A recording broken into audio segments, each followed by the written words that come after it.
And that moment flashed back into my mind, and God said, you created a prison, and the only prisoner is you. I remember many, many years ago, I was 15, 16 years old, and my parents were in serious debt. And my dad had obviously borrowed money from a moneylender. And a time came to pay back. He didn't have the money to pay back. And I remember we were staying in a little rented complex. I remember this guy arrives at the door, and my dad tells me, just go out. Greg, please go out. My brother and my sister were a bit younger. And I walk out, but the door's left ajar, a little bit open like this. And I look through the window, and this guy comes in.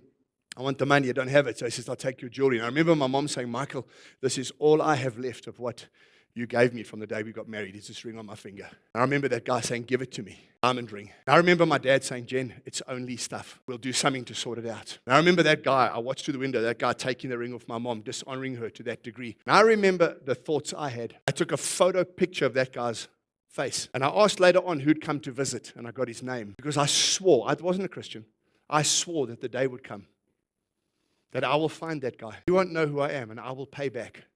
And he will never know who I was. And I will pay him back in a way he will never, ever forget. 3 years later, I meet Jesus. I get born again, I start having dreams, and I start asking God, what's going on? And that moment flashed back into my mind, and God said, you created a prison, and the only prisoner is you. Because that thing keeps going in your head.